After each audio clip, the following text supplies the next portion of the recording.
For our audience, can you elaborate on who is a wildlife naturalist and what exactly do they do? What is their job? Then at one given point, it decided somehow that I have to shift to what I love.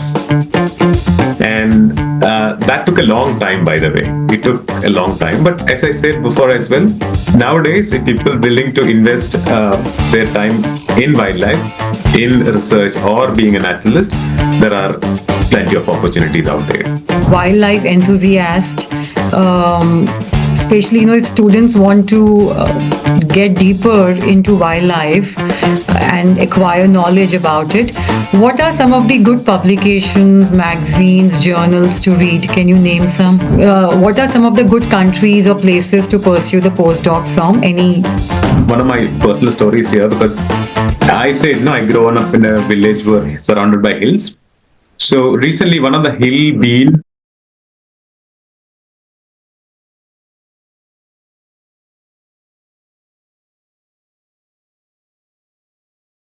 Welcome viewers to No Herd Mentality, a YouTube channel that deep dives into careers and different professions to give you insights about people who have been there and done that. Today, I am in conversation with a wildlife biologist and a naturalist, Mr. Umesh. So please welcome Mr. Umesh. Thank you so much for joining us today. Thank you. Thank you so much. So, Umesh, first of all, I'm really thankful for taking out time for this interview on such a short notice. My pleasure. And congratulations to you on winning the top or the best Naturalist Award. So, can you give a brief introduction of yours to our audience? Sure. Absolutely. So my name is Umesh and I'm from Kerala. I've been working as a lodge naturalist for last 6 years and been associated with CGH for the whole time. And as a career, this is pretty much give a lot of satisfaction for you, because I previously had worked as an IT professional, then switched into this because this was my call. And yeah, so it's pretty interesting for me to work here as a naturalist. And being a naturalist, the initial foundation you have is your passion in the subject. So the place I'm working here is like not a tiger reserve or something. So you have not bigger animals. So you started learning about smaller animals. Then there are a lot of stories about it. Then now, my idea is to tell those stories to people, get people hooked on those stories, get understanding. Then at a point they started appreciating these little things. So that was a kind of small little journey I had. And so that's how the basics of it works. So, for our audience, can you elaborate on who is a wildlife naturalist and what exactly do they do? What is their job? Okay, so it goes like this, and it's all come from your pure passion. Nothing can replace that. That's an essence of this job. Like, you have to have that passion for any little things, be it wildlife, be it animals, plants, or whatever it is. Then you're more or less like a storyteller to the people who come to visit the place. For example, I'm working in this lodge for last 6 years, where guests come from different places to explore these landscapes. So most of them may not have good idea about this place, what wildlife's around. So my role is to tell them, or make them understand the value of this place, explore the different varieties of animals around, birds, butterflies, and plants. So those are the things we'll be focusing on. That is the thing that we'll be telling people how to look for and what to look for and things like that. More or less, you're more like a researcher on one side, but how do you transfer that research idea into a layman term to the people, make it as a story. So that's what I do here. That's what we do here, rather. Very nice. And how does one become a wildlife biologist? So, what is a career path to follow? If you can start from, what kind of subjects one should opt for Okay. grade 11 and 12, and after that, what are the courses available that one can pursue Okay. to become a wildlife biologist? I have a degree in physics. No other degree. I've done like smaller wildlife courses and all, but that does not complete a degree. But at the end of the day, if your passion is that much and there is nothing can replace it, there are good opportunity comes your side. For the question you asked, the actual career path, what's supposed to be for a wildlife biologist, it's like as I said, passion is essential. This is so I keep on telling that that's because that's a core of it. Without that, you cannot do this. And then, as a course concern, you have to start with the science. The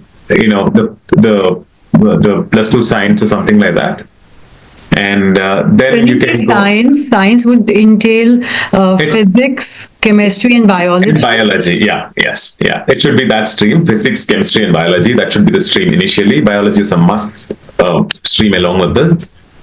Then, when you're choosing a degree, you can either there are different degrees now. You can choose either for a basic degree like zoology degree or botany degree, or environmental science degrees are there. This is an Indian scenario I'm talking. Yes, yes. And then after point, you can do your masters, which can be there are multiple subjects related to wildlife.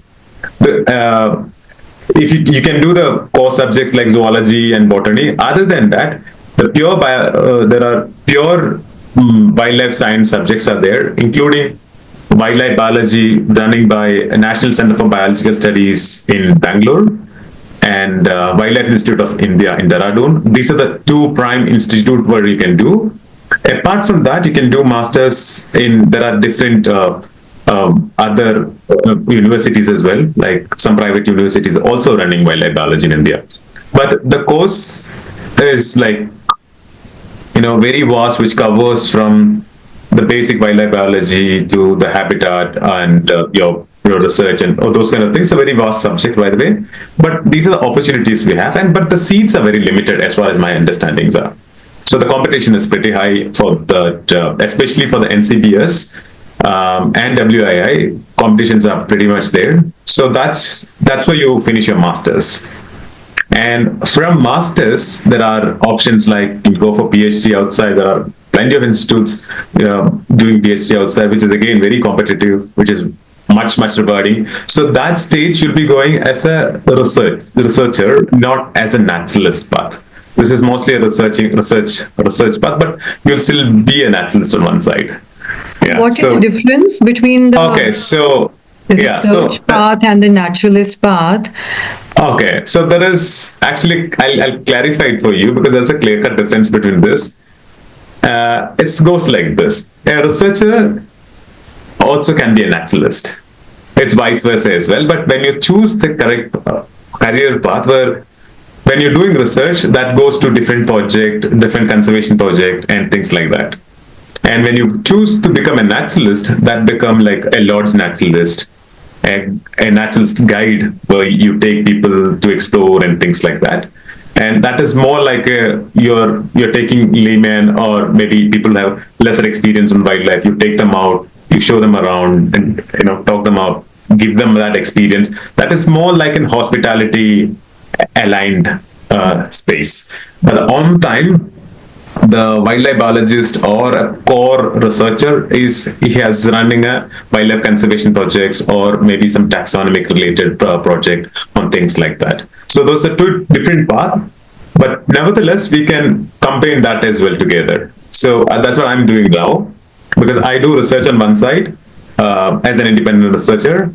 I do naturalist, the hospitality things on one side, and so that is kind of integration for me. You can do both, or you can do each of them independently as well.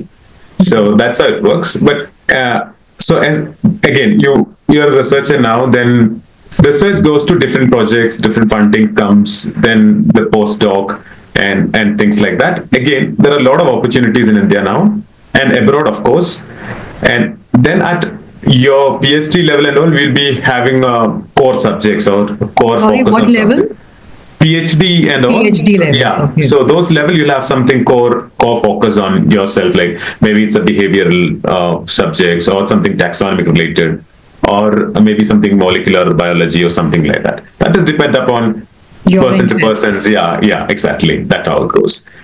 On the other hand, if you choose to become a naturalist, where you works for lodges as a guide naturalist, so there many opportunities are there in the north. South, the opportunities are less comparatively because we have not yet got that basic idea of what is the naturalist thing. And in the south, which is very less, but when you travel to north, it is pretty much everywhere. Especially, it's more related to a tiger tourism kind of Yeah. thing. Yeah, it's associated with tiger. We'll come to And that yeah. later. So yeah, so it's like that. South, as I said, opportunities are comparatively less, but it's growing up. It's surely growing up. Yeah. Yeah. So you very emphatically mentioned that this wildlife career is driven so much by your own passion. So, Yes. where does your passion comes from? All right. So, this is like I born and brought up in a village where it's surrounded by hills. And as a young kid, I always tell people that when you're very young, when you're a kid, you always have compassion for everything, and you lose it sometime when you grow up. But that's a point where I had this compassion as every single kid in the world for wildlife, because around my house people used to kill snakes and things. Then I slowly started learning about them, why these people are killing it. Then understood that they're killing because they don't know about it. Then why don't you teach them what exactly these are? Then I started learning myself, learning about snakes. That's what I started about myself. Then started teaching the villagers and started the rescues. Then that's how slowly those triggers grown up. Then at one point you're like you have some random degree with you. Then you don't know what to do next. Then you have the passion for this. Then you have search for opportunities. Yeah, and for me, it took a very, very long way to end up where I'm now. But nowadays, I think it's rather easy for the people coming up because So, why did your passion for wildlife began as early as your childhood? So, why did you not go for a focused, specific wildlife course in your graduation and chose a random course instead? Was it oh, pressure of your parents, or there was some other reason behind it? yeah, you said it right because those days nobody thought the snake handling can be career. It's like people like okay, that fellow is handling snakes and walking around. And it just nobody think you can. Ultimately, it's end You up in can money, make right? a living out Yeah, of that. exactly. So nobody thought about it, and even I didn't think about it, by the way. And I have no idea. As like even when my teenage, I have no idea there is an opportunity. Is that I can carve a niche there, but that didn't work out.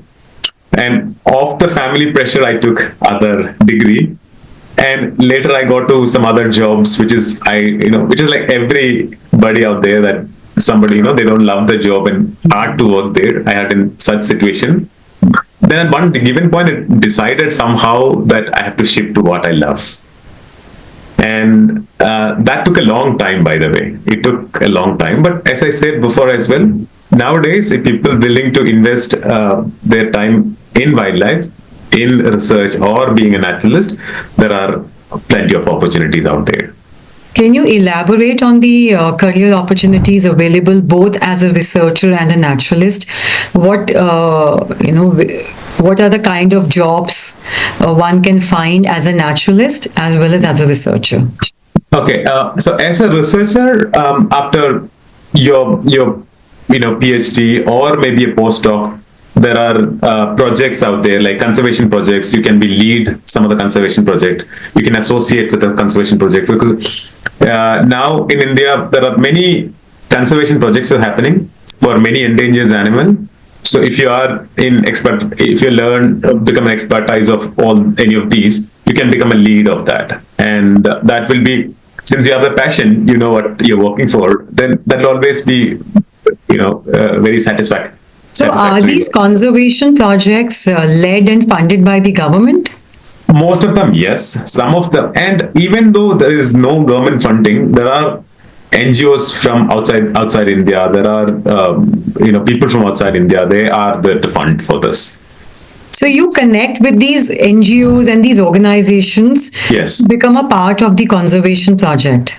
exactly. That can be workable, and you can do your own independent research as well. You can get funding from outside agency, sending your proposal to them. That can also be a part of the project as a research side of it. And there are other stake as well that I'm not covering here, like teaching and those kind of Please profession. do cover because Oh, okay. yeah, it would be So, nice to know oh, the whole okay. So, gamut of the kind of opportunities one can have sure, as a sure. wildlife. So, Okay, then there are like this is a kind not the primary opportunities, but the secondary opportunities is wildlife teaching or wildlife the camps, wildlife camps, and those kind of thing. Those also this is not generally considered as primary thing, but that's also there. And this is purely as a researcher we can conduct this kind of thing. Then outside, because many of my friends who've done PhDs and postdoc, they all do PhD in India and go for postdoc outside. okay. So yeah, so outside postdoc is again pretty rewarding in terms of funding and the work as well, which is they have better sophisticated setup for works, which is also pretty rewarding for people who's interested in this work. On the other hand, as a naturalist, even though it seems like a single road, it's like you work in a hotel, you work a safari lodge or something like that. As a naturalist, guest comes, you take them out, and like that. It sounds like that, but there are opportunities that which is for people who's willing to invest more time in that you can even conduct guiding outside the country, outside the there are people comes outside the country, so they wanted some guide or a naturalist with them for some bird watching trip or something like that, and people take them for that as well. That means your opportunities is not confined to the place where you are in, but which can be you. It's like you've been outsourced, to go with them to explore places like that, and that is the naturalist opportunities. And as I said, there are hundreds of lodges in India. They have naturalists, especially in North, basically mostly in tiger tourism centers, and it's a well-paid opportunity as well. So now, presently, would you say that wildlifers or wildlife as a profession is quite in demand in India, unlike your growing up times when it was unheard of? Exactly, yes. I'll tell you an example because recently we had to get a few naturalists in different places, not to here, different places, and we called for a LinkedIn call being made. We got some 20, 30 CVs. None of them had this wildlife degree or anything. They're into like they're 25 and 30, those the age group. And so, I mean, there are people they still wanted to get in, but they still don't know how to get in. That's why they're like, I mean, they're as I said, no, they're like 20 to 30 years. That's the age group they have, but they don't have degree. But when the call is out, they are interested. And the CV they're sending us, all dealing with, they've been to those truckings, they know how to identify birds, they know those things, but they don't have a professional degree to showcase what it is. Which is for me, what I felt exactly reading on those CVs, like, okay, the same thing what I faced is still there. Yeah, Yeah. more or less. But I think for the time being now, the people, the kids who are just studying in 10th or 9th or something like those standards, they still have a very good open door there to explore in terms of wildlife biology and in terms of naturalist career. which is now the doors are open very well, and like it's like you do this, you become Yeah, an because naturalist. there's so many courses which are available to Yeah. pursue your interest in wildlife. Yes. And that's the objective of this podcast, to Yes. create awareness amongst grade 9 to 12 students that if you Yes. want to pursue your passion and interest in wildlife, Yeah. then it makes so much of sense to take up a right subject and pursue the right course in Yes. the beginning itself, rather than Exactly. diverting your career Yes. later on the way you did. Because Yeah. you mentioned that how difficult the journey was for you to uh, Yeah. come back to your passion of pursuing the career of a wildlifer. Exactly. Yeah. So you mentioned that postdoc can be pursued from abroad, and that's what most of your friends do. Yes. So what are some of the good countries or places to pursue the postdoc from? Any? So now it depends the subject as well, because now the some people are doing it on molecular biology, some people are doing it on evolutionary biology, and some people are doing it on behavioral ecology and things like that. But mostly countries like UK, Germany, and US, which is the main countries that normally people do biology, uh, research oriented work, which is what I know, because a few of my friends working there, and France as well, which is the country they do work on. All right. And tell us something more about your award. The award that you won. Okay. What is this award all about? How did you win it? Okay. What did it take to win the award? Oh, okay. So this is an award called uh, Toft Award, which is funded. I mean, which is supported by Sanctuary Foundation, which happens every single year. They select eco-friendly lodges, best practicing lodges, and good naturalists. Best naturalists in the country, best guides in the country, like that. So the actual procedure of this being, you send your portfolio, whatever, and they have the website links and things for that. Then you apply for that. Then there is a judging panel which is including Toft chairman himself and some of India's leading, Can you give us the full form of this acronym, TOFT? because this is actually being done by Sanctuary Asia. Sanctuary Asia. Yeah, Sanctuary Asia. Okay. So this is Toft is like travel operators for tigers. Travel operators for For tigers. tigers, yeah. Which is actually based on the tiger trails and things like that.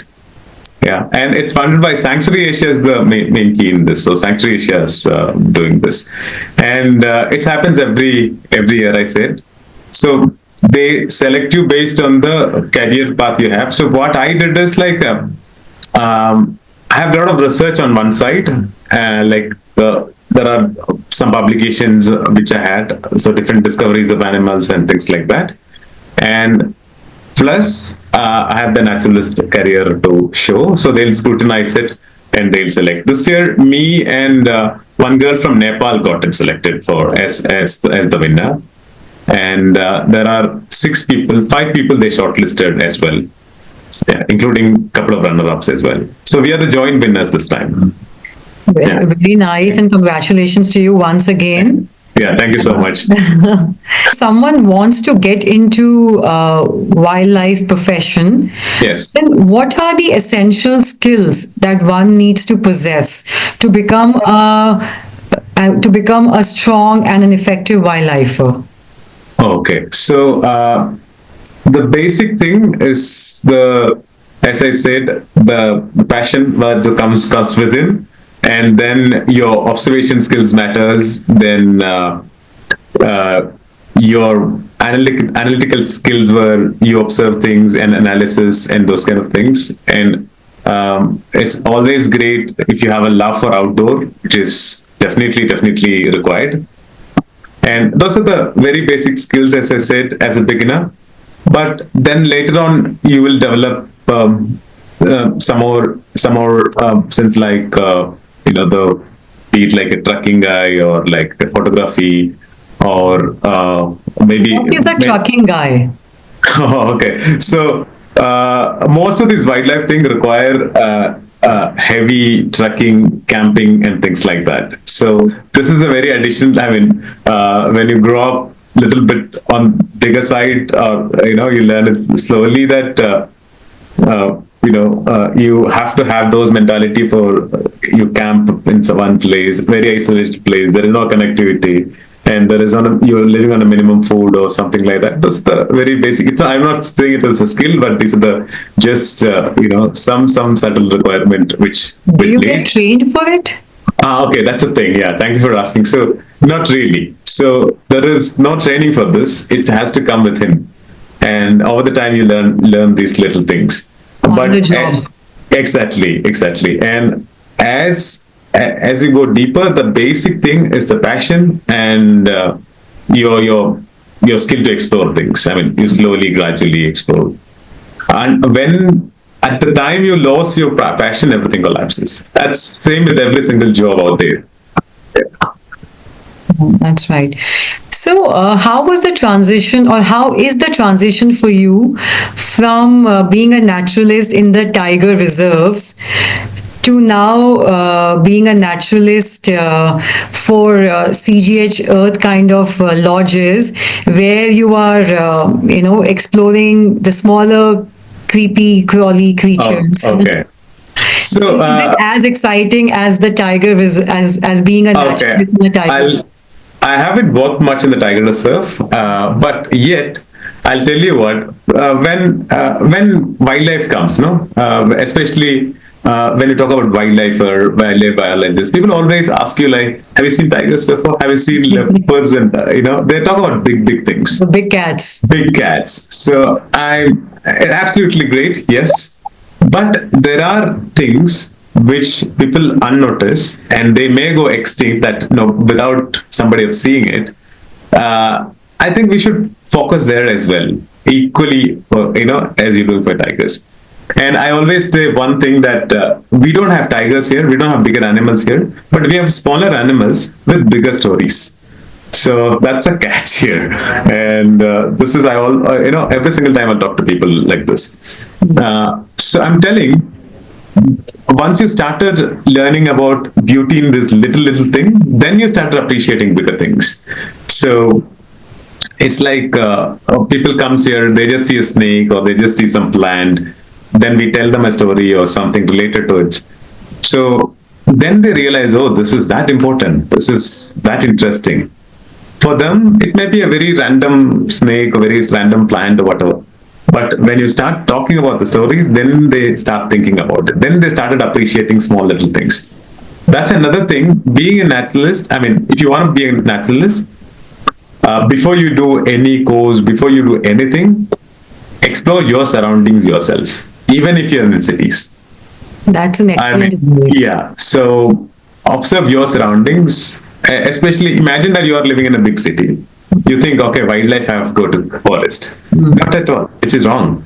Wildlife, you can sit in your room and do it, being a naturalist, because there are spiders, cockroaches, and things like that in the room. And if you go to the balcony, you'll get a lot of birds, maybe monkeys, pigeons, and those kind of things. So you start observing them, learning about them, reading about them. Those are the initial start triggers. Then there itself you understand that, okay, I've been keep seeing this pigeon every single day. I never know that mother pigeon will give crop milk to the female, to the babies. I mean, those are the little findings that all the kids will cherish every single time of their life. So I tell always people that you start from your own background, your own backyard, your own backyard, then slowly learn and expand. Wildlife is not only in the forest; it's around you everywhere. And wildlife is not bigger animals. Biodiversity is also, sorry. Yeah, yeah, sorry. And wildlife is not bigger animals only. It includes every single thing, every single living organism, which is plant, trees, butterflies, moths, whatever, everything. Yeah, very well said, actually. In fact, slowly we are also realizing that biodiversity is so essential. Yes. So these small creatures which go unnoticed or are considered insignificant may play a very significant role in the food chain or in the Correct. whole ecosystem. Yes. I'll tell you an example here, maybe for your reference, where in this resort in Wayanad Wild, we have discovered two new species of snakes, two new species of lizards, gecko, and one new species of dragonflies, and few new species of wasp. When you think about new species, we think that what is the big deal of a snake being discovered? And all the discovery go to the conservation of the landscape itself. So these may sound very small snake, but it can save the entire place. I mean, it's a very, very big conservation validity which these animals has. So I'll tell you one of my personal stories here, because I said no, I grew up in a village where surrounded by hills. So recently, one of the hill been bought by a mining company. Then they started mining. I mean, they wanted to mine it, and they've got official permission for minings and everything.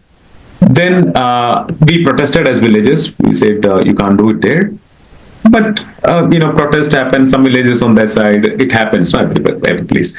And then we filed a petition in High Court telling that we need a biodiversity assessment team to assess what is there in that hill. Then the assessment has been done. They said nothing. You can mine. There is nothing important. Okay. Then the second team come with the same result. We did the same petition. Third time it repeated. Fourth time we said High Court that we will do biodiversity assessment on our own, and we would like to submit a report on that. So High Court initially did not listen to us, because for them, for a court perspective, three different expertise group has been surveyed the hill and said there is nothing important, you can mine it.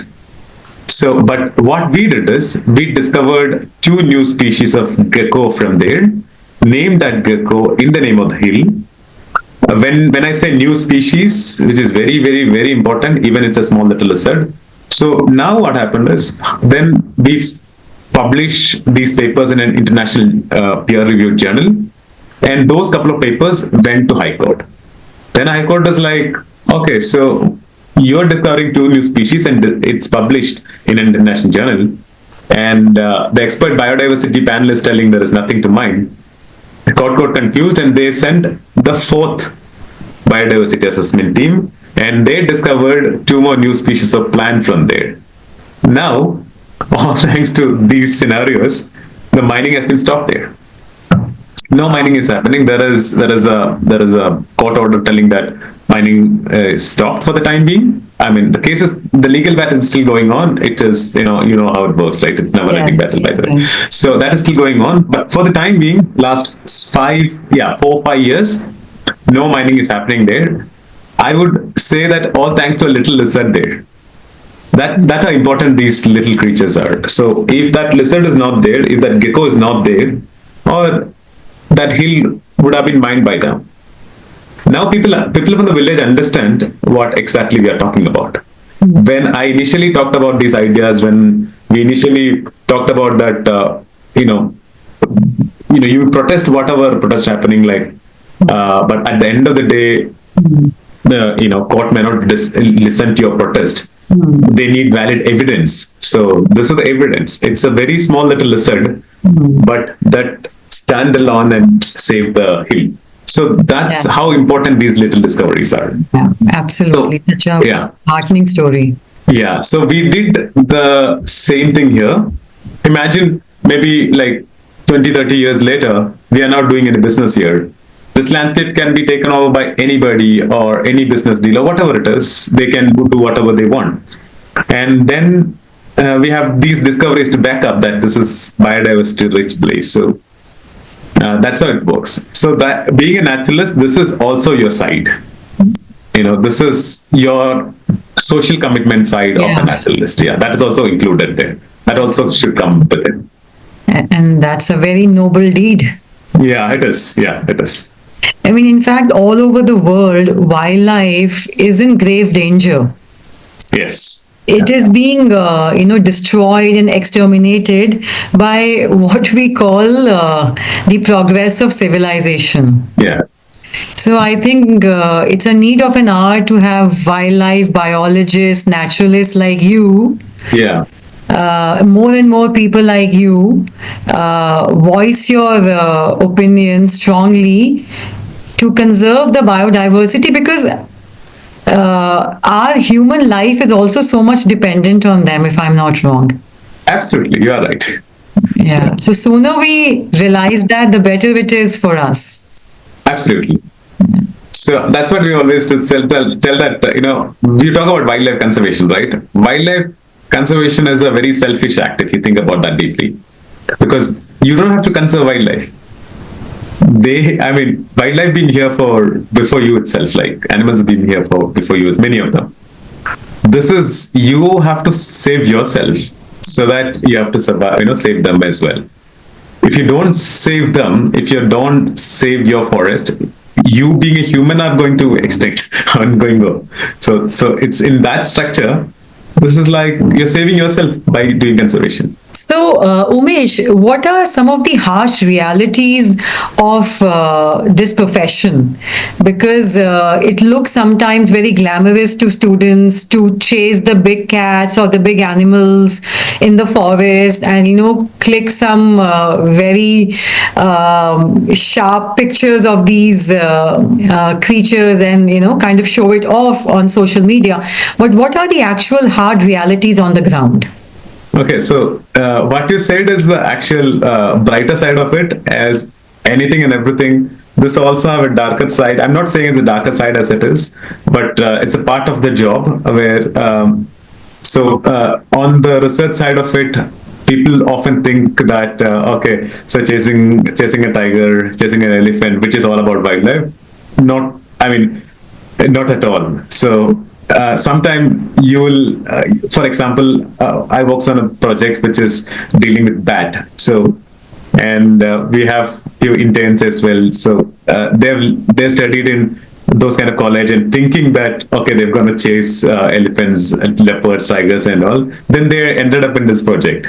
All right. Then what they have to do is they have to go to caves in a very stinky, poop-ridden, those kind of harsh environment, cave or whatever, catch the bat. They're like, okay, this is not their wildlife. That's what I thought. I mean, this is very interesting for people who love it, but some people find it disgusting. I mean, that part of it. And so wildlife is not always a crown or something, which also has a difficult time. And there are occasions where you end up in a forest where no connectivity, nothing, and you have to survive on limited food surveys, I mean, limited supplies and all. And there are occasions that you have to do big trucking, like 20, 30 kilometers with 30, 40 kilograms of backpack on you. And, through a place which is leech ridden, which is, full of leeches, which is full of ticks, which is full of biting mosquitoes, insects and all. And that environment is there. I mean, it's always like very colorful side of it, but this is again a part of it. And being a naturalist, being a hospitality naturalist, lodge naturalist side, sometimes you'll get very grumpy guest or something like that. You have to deal with that as well. You're dealing with wildlife, but sometimes you're taking a guest for a safari, and there is no sighting or something like that. He might, get agitated, telling that I paid you money and all. In that case, you should have some sort of people management skills as well, rather than your studies, which is very important as a Lord naturalist. Like that nobody will teach you about people management, how to manage a group and all, but that is also a part of this. So that's a slightly darker side of it. I'm not saying it's a dark side of it, but that has to be should come into consideration when you think about this. Absolutely. Absolutely. Yes. Thank you for pointing this out. Thank you. Yeah, sure. So, someone who is a wildlife enthusiast, especially, if students want to get deeper into wildlife and acquire knowledge about it, what are some of the good publications, magazines, journals to read? Can you name some? Yeah, sure. So, magazines, Sanctuary Asia's magazines is one of the best magazine budget available in India. And then you can go for National Geographic magazine. And on above all these things, I would always say you watch some documentaries, which is always, I mean, especially people, perceive what they see. Yes. Like, yeah. So there are documentaries, BBC series of documentary called Life. There are different series called Life. If somebody's watched that, just those things, they'll kind of hooked up with those stories. So those are the initial things. Magazine wise, National Geographic, as I said, is a good option, and Sanctuary Asia is a good option. And there are a lot of books available on different wildlife subjects. Be it a field guide where it dealing with birds or butterflies or like that, so they can learn all those little things as well. And there are some social media platforms like BBC platform, or Nat Geo India, which is National Geographic India platforms. There also they'll get those kind of little informations about wildlife. It's on the project What are basis. the different specializations under wildlife? Okay, so it's a very vast subject, but I think very quickly I can tell, like it's like learn studies about insects comes like entomology, then studies about reptiles come as herpetology, then studies about mammals comes, and studies about birds, which is coming, and marine biology is on one side, which is the basic structure of the biology as a study. Then it goes like molecular biology, evolutionary biology, and then it's a very deep, very deep subject, including conservation biology and things like that. So that again, when you talk about opportunities in each of them, which varies vastly across the place, but as it goes nowadays, the trend is well settled in the molecular biology and the evolutionary biology side of it. Thank you so much. Now, one last question before I end this podcast. Please. What will be your advice to the students Okay. who perhaps are showing some initial interest in wildlife as a profession, as a career, and may consider taking it up, later on, especially after hearing podcasts from people like you? Yeah. What would be your advice to them?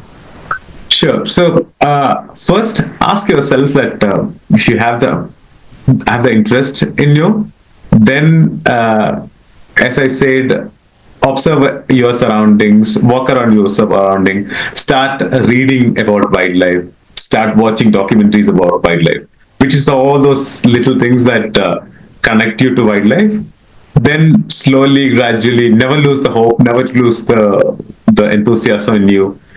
Even if you grow up, you become if you see something small thing, you're still a child. You have that, that child enthusiasm. Though that enthusiasm should always be there with you in every single little things. If that is the case, you can become a good naturalist. You can become a good wildlifer, and you can choose career path like the professional degree or whatever along with that career path as well, which will drive you to success in that space. Thank you so much, Umesh. And how long has it been for you as a naturalist or as a researcher, both? Okay, so last 13 years Wow. in on a professional space. Yeah. Yeah. And on the professional space, last 13 years, but your passion for wildlife, I think, has outlived you. Yeah, absolutely. So, it's like that's what I've seen. Like I work on herpetology mainly, snakes and reptiles and butterflies as well. And I think I've seen most of the snakes around here in Wayanad, I'm telling at least. But still, if I get to see a snake or a frog or something like that now, also I think I had the same excitement as I saw it for the first time. That is the actual key for this. And I believe that's a key for everything. And if you are satisfied, I mean, if you love something that you're doing, that will satisfy people around you as well. That will kind of, so passion is kind of heavily contagious. So you can send it to people. So it works like that way as well. Thank you so much, Umesh, Thank you. for your time and expertise. We Thank you so greatly much. appreciate it. I mean, you agreed to do this interview on such a short notice. Yeah, So thank you so much for that. absolutely. My pleasure. You are listening to No Herd Mentality Conversations. Please stay tuned for more such conversations on different professions and career paths. We love hearing from you, so please feel free to write to us. So until then, I'm Ruchika signing off.